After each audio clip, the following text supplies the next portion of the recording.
The transport ship Icarus Lance pierced the atmosphere of Caldera 7 like a blade through flesh. The hull screamed in protest as turbulence buffeted the vessel, and the viewports glowed molten orange with friction. Inside, the soldiers of Task Force Orion gripped their harnesses in silence. There was no cheering, no banter, only the sound of respirators and the occasional click of a weapon check. They'd trained for this, but no amount of simulation could prepare them for a death world. Sergeant Cole Reyes sat near the bulkhead, eyes closed, mentally rehearsing the drop plan. A veteran of 3 campaigns, he had the calm air of someone who'd seen the worst and kept walking. His armor, matte black with dulled insignia, bore more scars than most of the rookies on board. He didn't talk much. Didn't need to. People followed Reyes because when everything went to hell, he moved with purpose. Across from him, Private Anders fidgeted with his helmet straps for the 5th time in 5 minutes. "You really think it's as bad as they say?" he asked, voice low. Reyes opened one eye. "They don't call it a death world for fun." The mission brief had been unusually vague. Caldera 7 had once shown promise, rich in minerals, with breathable atmosphere and an abundance of water. Then 3 science teams disappeared. Then 2 recon squads. The higher-ups chalked it up to environmental instability. But Reyes had seen the satellite images. Scorched forests, cratered earth, shadows that didn't line up with any logical source of light. "ETA 60 seconds, barked the pilot. The cabin lights shifted from red to amber. Boots shuffled. Fingers tightened around triggers. Reyes leaned over to his second-in-command, Corporal Micah Tanaka. "Remember, tight perimeter once we land. No wandering. No assumptions." Tanaka nodded, her face unreadable behind her visor. She was as precise as a scalpel, never speaking more than necessary, and her loyalty to Reyes was absolute. When the Icarus Lance touched down, the world outside loomed in swathes of green, brown, and toxic gray. Towering trees stretched toward a bloated sun, and vines the width of a man's torso coiled like serpents across the landscape. The wind carried a strange whistling sound, like something breathing just beneath the surface of the jungle. The ramp hissed open. Heat and humidity punched them in the face. The moment Reyes stepped onto the soil, something felt wrong. Not visibly, not immediately, but instinct hummed in his bones. The planet was too still, too quiet. They moved quickly, deploying motion sensors and signal boosters. Already, the comms were unreliable, just static and echoes.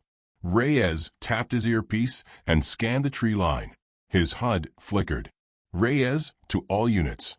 Check in every 20 minutes, no exceptions." Hours passed in grim routine.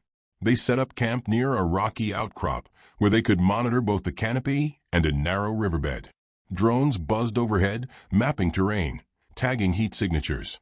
So far, they'd seen nothing bigger than rodent-sized insects, but their scanners were picking up motion patterns that made no biological sense. Shapes that moved too fast. Heat blooms that vanished when focused on. At dusk, the forest lit up with bioluminescence. Brilliant hues of violet and deep red pulsed from fungi and moss. Beautiful but wrong. Colors no natural planet should produce in that spectrum. Reyes and Tanaka sat by the central terminal, poring over glitchy recon footage. In one clip, a drone had captured a shape just before it was destroyed. Humanoid, but elongated. Pale. Watching. "That's not native wildlife," Tanaka muttered. "It's observing," Reyes said. "Learning." A scream cut through the camp, sharp, high-pitched, and abruptly silenced. Everyone froze. Then motion. Gunfire. The perimeter alarms blared. Reyes sprinted toward the source, rifle raised. The sensor net had been ripped clean off its post. What was left of Private Doss hung from a tree, his body torn open with surgical precision. No blood, just emptiness, as if something had scooped him hollow. "Where's his team?" Reyes growled. "Gone," Tanaka said. "No comms. Nothing on visuals." Reyes ordered a full lockdown. Automated turrets activated, and soldiers doubled up on patrols. But something had already shifted in the atmosphere. Fear seeped into every gesture, every breath. That night, the jungle came alive with whispers. Not wind. Words. In languages none of them recognized. Some soldiers reported hearing voices of loved ones. Others said they saw their own reflections watching them with malice. By morning, 3 more were gone. Reyes stood over the last body, jaw clenched. He wasn't religious, but he felt like he'd stepped into something older than humanity. Something that had been waiting. As he and Tanaka reviewed the remaining footage, the power flickered.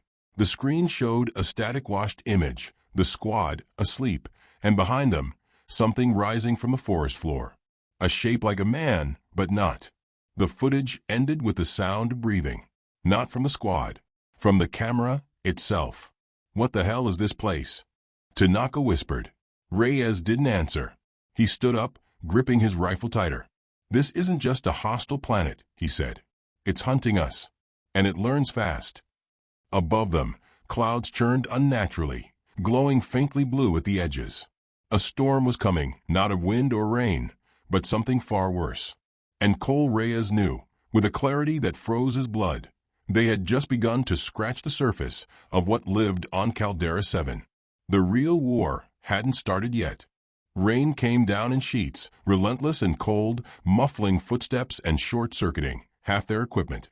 The jungle, once eerily silent, now thrummed with an almost gleeful energy, as if the storm had awakened it. Cole Reyes moved like a ghost through the camp, checking positions, speaking in low tones. Every soldier still alive was on edge, fingers hovering near triggers, eyes flicking toward the tree line, where shapes hinted and vanished. By morning, another 3 were gone. No screams this time. No signs of struggle. Just gear left behind, still warm, weapons untouched. They were being taken with surgical precision, removed like data points from a failing experiment. "We can't keep playing defense," Reyes told Tanaka as they reviewed the dwindling roster. "This thing, whatever it is, it doesn't care about time. We wait, we die." She nodded, soaking wet and hollow-eyed, but sharp. "Then we hunt it." They left half the remaining force to fortify the camp, more of a gesture than a strategy, and took the rest into the jungle. Reyes chose the best trackers, quiet operators with nerves like steel. Even so, their footfalls seemed to echo. The deeper they went, the more the forest shifted. Trees leaned inward unnaturally, as if eavesdropping. The air grew heavy with decay and static. At the base of a ridge, they found the first sign, a circle of charred ground with no apparent source. At its center lay a soldier's helmet, melted, yet untouched by flame. Reyes crouched and touched the soil. Cold. Bone-white ash clung to his gloves. One of the scouts, Ramirez, motioned silently to a nearby thicket.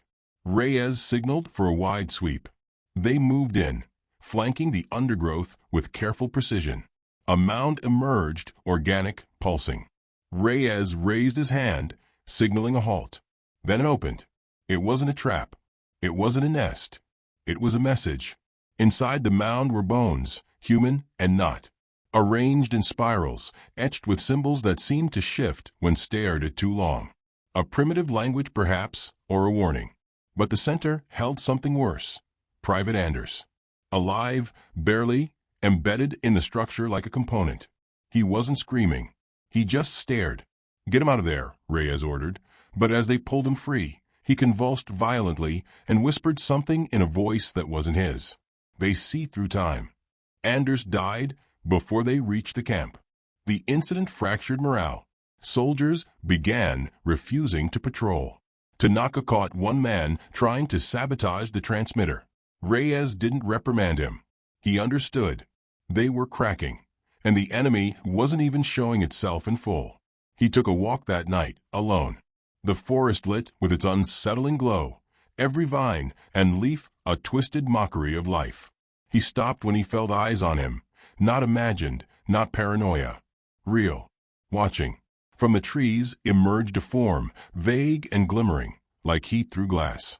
It didn't approach. It didn't run. It just mirrored his stance. Reyes raised his rifle. The thing did the same. His finger tightened on the trigger. He blinked. It was gone. When he returned, Tanaka was waiting, jaw tight. "We intercepted something," she said. "Not a transmission. A dream." She pulled up the footage. One of the men, Lee, had a neural implant for sleep monitoring. The data showed rapid eye movement patterns spiking into near seizure levels. But the kicker was the audio. His implant had recorded whispering, not his voice. "We are your shadow," it said. "You burn so we learn."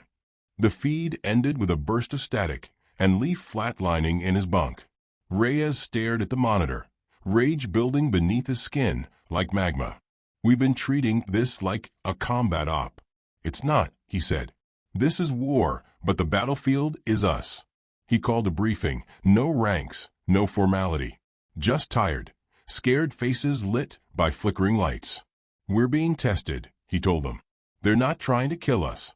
They're studying how we fall apart, what breaks us. And when they know everything they need, they'll erase us." No one argued. No one denied it. The next morning, they began preparing for a strike. Not a blind search, but targeted aggression. They traced the locations of every disappearance and found a pattern. Concentric arcs centered around a narrow valley 5 clicks east. Reyes led the team in, moving through terrain that warped underfoot. Time felt slower. Voices echoed oddly, as if the air had texture. They reached the valley, just as the sky began to shimmer with unnatural light.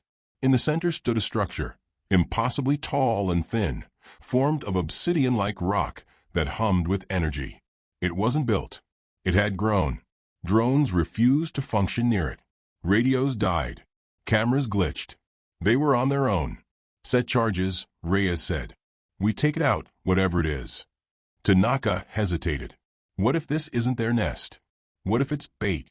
Then we find out what they want." Explosives were placed, timers set. The moment they began to withdraw, the jungle erupted.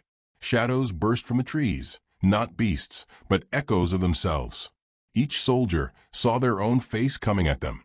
Identical movements. Identical screams. Reyes fired. The copy did too. Bullets tore leaves, flesh, silence. They fought their own reflections, and lost. Only 5 made it back to the ridge. Reyes dragged Tanaka, bleeding, armor-scorched. The structure still stood. The charges had vanished. And Reyes finally understood it was never about conquest. This planet didn't defend itself because it didn't fear them. It invited them. One more test. One more subject. And it was learning. Fast. The dead didn't stay silent on Karen. 4. Reyes sat beside Tanaka's stretcher as night poured over the remains of their forward outpost. Her breathing was shallow but steady, ribs bound. Veins flooded with stabilizers that barely staved off shock. Around them, the jungle pulsed in rhythmic silence, alive, sentient, waiting. The transmission tower was gone. Not destroyed, removed. Where it once stood, now only a hollow in the earth, as though the planet had grown impatient and swallowed it whole. No fire, no wreckage, just absence. The remaining soldiers, only 3 besides Reyes, moved like ghosts.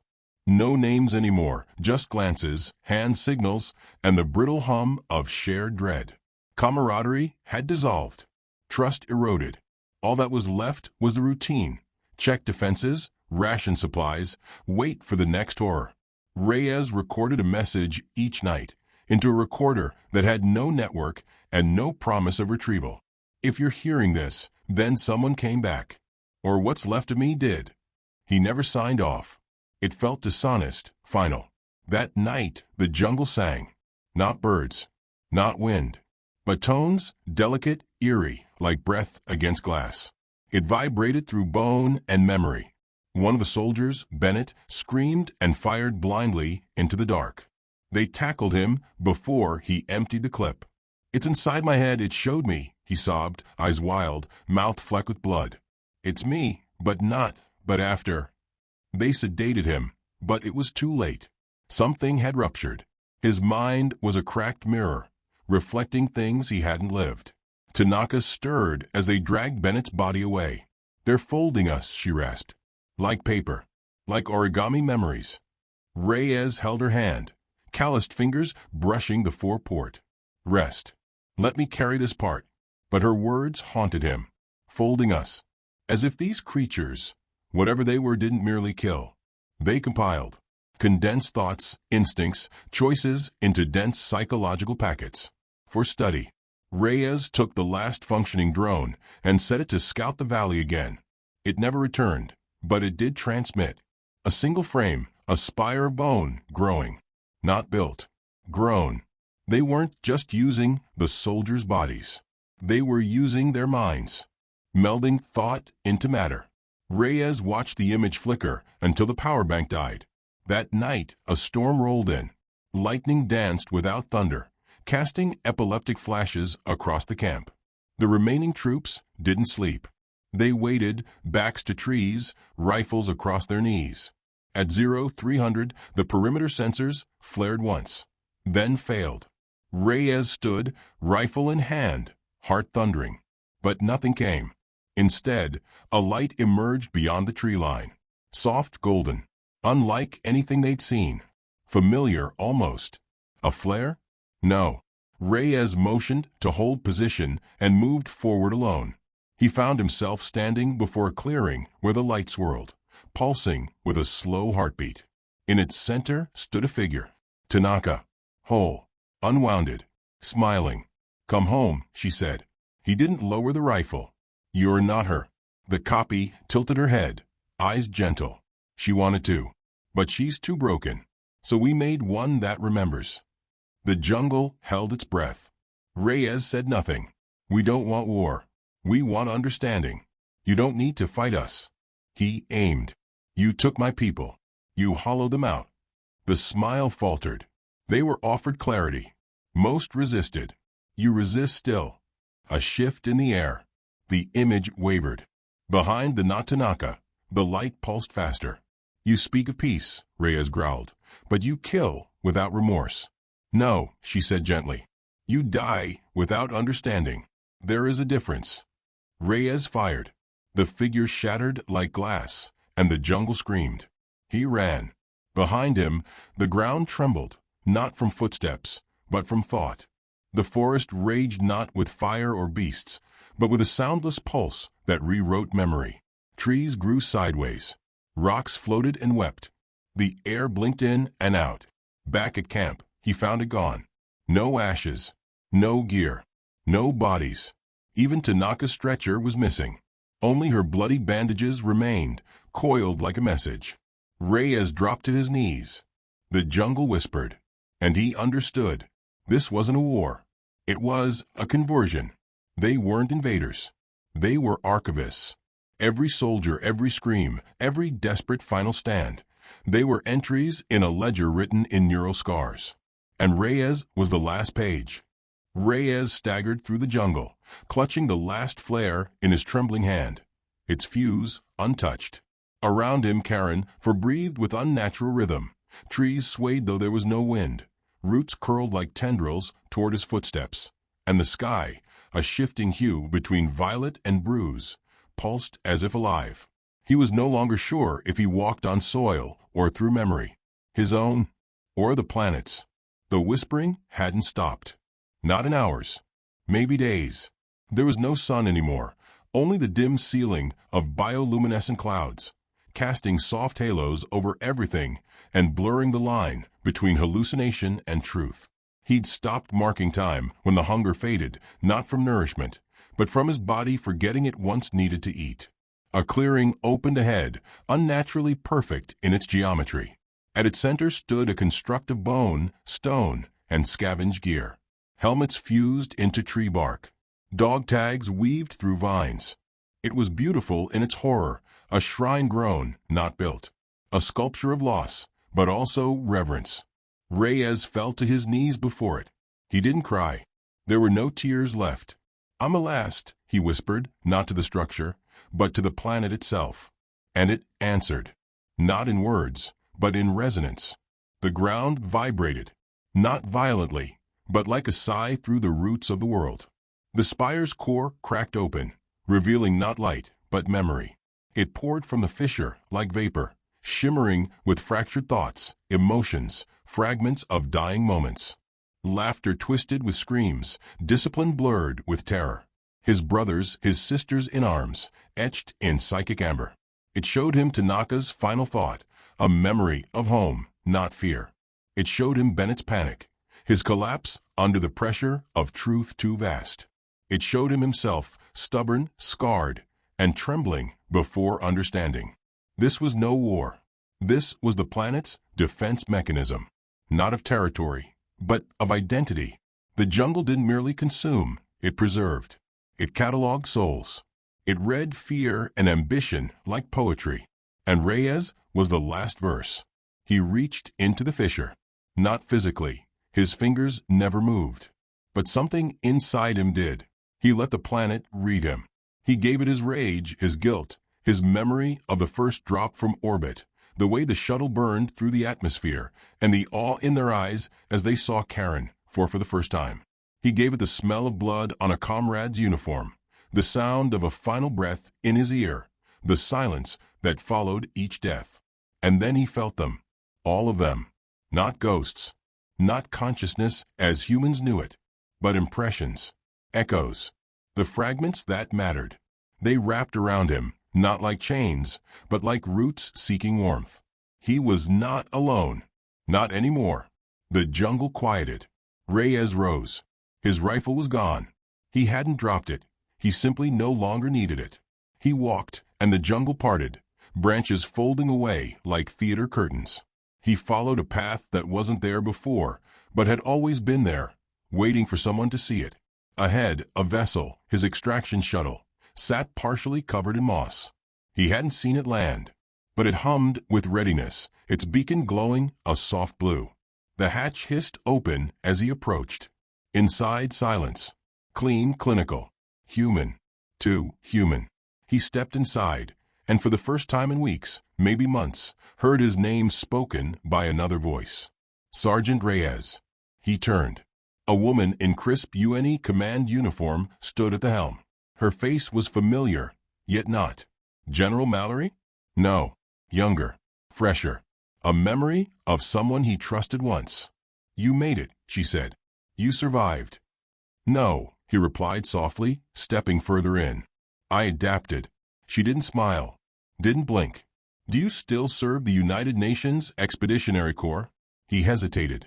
The jungle outside didn't stir, but he felt it, watching. I serve remembrance. Her expression didn't change. Do you carry classified knowledge of Karen IV's threat profile? He smiled, a sad thing. It's not a threat. The woman blinked slowly. Do you consider yourself human? Reyes looked at his hands. They were still his. Scarred, dirt-caked, but something beneath them pulsed. Not alien, not machine. Something learned. Maybe more. She nodded.